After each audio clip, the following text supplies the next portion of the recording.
Jimmy Cornette gets paid a lot of money for his podcast to speak his opinions like that. But it don't bother me. And if it bothers anybody else, it's me. It goes through one ear, not the other ear. And I tell you this, us in the Midnight Express, dude, we made history in this wrestling business, in my opinion.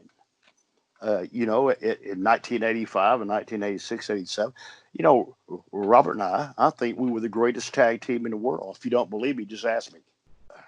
Hell, what was the question you asked me? I told you I'm like a damn ball bouncing around.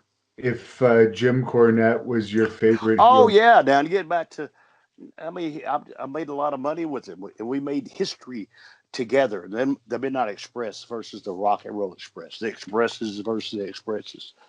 But God, there's a lot of great managers. Sir Oliver Humperdinck. God, I love it. He was great.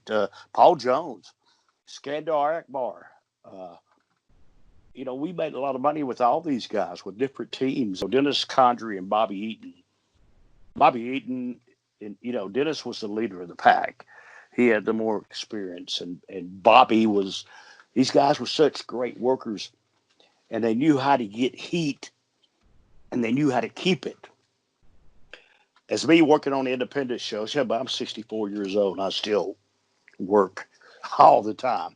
And but to go on and try to explain to some of these guys, you have your independent show and they have a great match, and the heel will front the baby face, but then the heel will get right on the microphone and kill himself off. And I'm trying to tell them, I said, don't do that.